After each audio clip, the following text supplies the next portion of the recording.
Welcome back mga kaaldab. Ito na naman po ang inyong lingkod, si Mr. Destiny. At magbibigay po tayo ng pinakamainit na update po ngayon sa social media. Nakakatuwa naman po ang kumakalat na search private Alden Richards private plane. Ibig sabihin lang niya mga kaaldab, totoo po ang mga bali-balita. Totoo po yung mga sinasabi ko na hindi lang po yung gawa-gawa lang. Di po ba?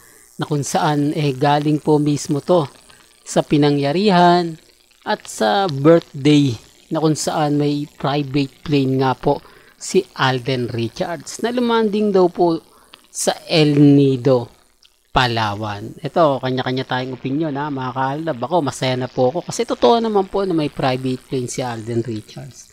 Ngayon, no, doubt na po na naman sila. Sasabihin na naman nila, hindi, nagkataon lang naman yan sinabi ni Mr. Destiny, nanguhula lang yan paminsan-minsan tumatama, pero lamang ang hindi. Hindi po ba? 1 out of 10, 1 of the 3 lang daw tayo. 7 out of 10, puro fake news daw. Wala naman pong problema yun. Hindi naman po ako affected doon. At least ako, masaya po ako. Hindi po ba? Dahil nga po, may mga ganitong naglalabasan. Patunay lang po yan na kahit pa paano makaka-relate yung mga taong nambabash po sa atin. Yung mga taong dumadaan. Sabi ko nga po sa inyo, matatalino naman po yung viewers natin Alam naman po nila yung mga nangyayari at nagaganap. Kaya nga po sabi ko sa inyo, dito po sa channel ni Mr. Destiny, napakarami talagang naiinis, napakarami talagang galit na galit. Hindi ko lang alam kung bakit mga kaaldab, no? Kasi pag ako, okay. Hindi po ba? Hindi ko sabihin pag sila okay. Pag ako, hindi okay. Kapag nagsabi tayo ng private plane, sasabihin nila wala daw private plane si Alden. Tapos ngayon may lumabas na private plane. Tapos sasabihin nila, nagkataon lang naman yan yung hula ni Mr. Destiny. Umayon lang. Di po ba? Baka sabihin nyo, binayaran ko yung nag-post. Baka sabihin nyo, hindi, post yan ni Mr. Destiny para lang pag-usapan, para pagpiestahan. Wala namang pong problema. Kaya nga sabi ko sa inyo, may mga bagay-bagay nga po na mahirap talagang ikwento, lalo na po kapag wala kang ebidensya at resibo. Di po ba? Kasi nakita nila, at sino nga po ba ang sakay ng private plane? Di po ba? Siyempre, walang iba kundi si Maine Polkerson. Hindi po ba? Patunay lang po yan mga kaaldab dito sa photos na naandyan din po si Mengay. Nakasama rin po si Maine Polkerson. Ang problema lang mga kaaldab, hindi pwedeng makita. Hindi pwedeng magsama. Hindi po ba? Bakit? Ang laki po kasi ng takot nila. Kung titignan nyo mga kaaldab, wala naman pong mawawala kung makita magkasama. Wala naman pong mawawala kung makitang naandon. Magkakaroon kasi ng talagang pasabog. Lalong mabubuhay ang Aldab Nation. Ang ibig kong sabihin mabubuhay, lalong lalakas ang fandom ng Aldab na kinakatakutan nga po, di po ba? Dahil nga po, kahit sabihin na natin, dapat kampante na lang sila Dapat masaya sila dahil kinasal na kuno si Mengay at si Congressman. Pero bakit mas maraming photos ang lumalabas kay Alden Richards at kay Mengay? Hindi po ba? Gaya ngayon, trending po si Mengay. Tapos siyempre kakaguest lang ni Kiko Garcia. Kiko Estrada.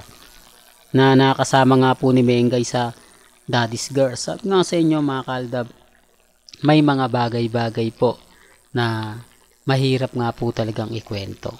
May mga bagay-bagay nga po na mahirap po talagang ipaliwanag.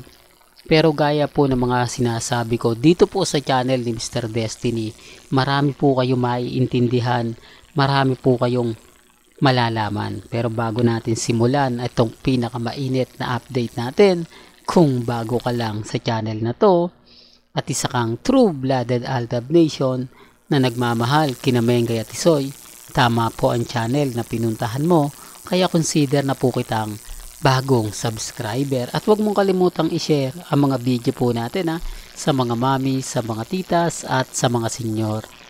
Remind ko lang po sa inyo, halatang halata naman po na iba yung venue at iisa lang kung titignan ninyo. Pero hindi nga po talaga pwede magsama.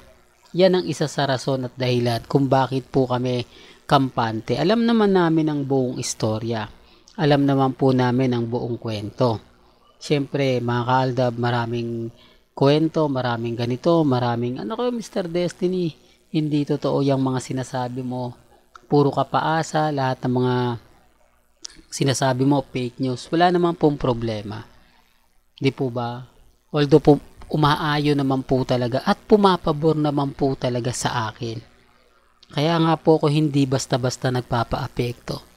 Hindi basta-basta nagpapatinag.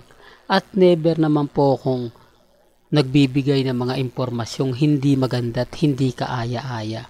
Sa ngayon mga kaaldab, lagi ko naman po kayong sinasabihan, lagi ko naman pong pinapaliwanag na may mga point na ganito, may mga punto na mga ganun, na naku Mr. Destiny, ganito ganyan.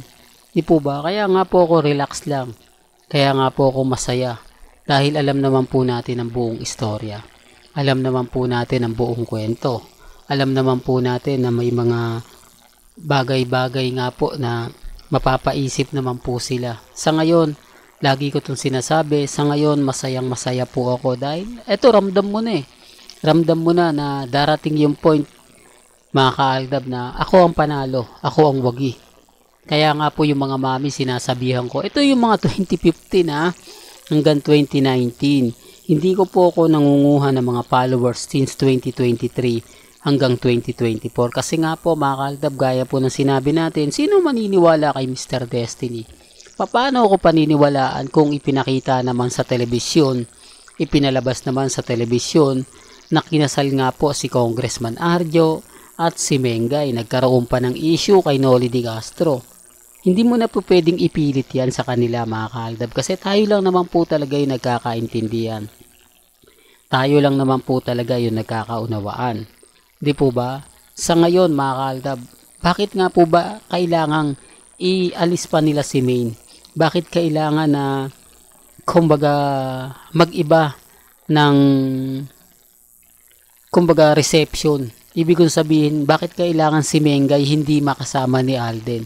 Bakit laging inililihis o kumbaga hindi pinagsasama? Gayon tapos na eh, di po ba? Sabi nga po nila panalo daw po sila, pero bakit nga po sobrang higpit pagdating po kay Mengay kay Alden?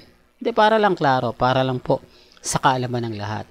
Well, hanggang dito na lang po ang ating latest updates. Kaya kung gusto nyo pa po ng pinaka-latest at sariwang update, abay tumutok lang po kayo dito po sa channel ni Mr. Destiny para updated po kayo sa mga bago at sa mga latest na i-upload po natin maya-maya lang. Hanggang sa muli, salamat po sa panonood at pakikinig.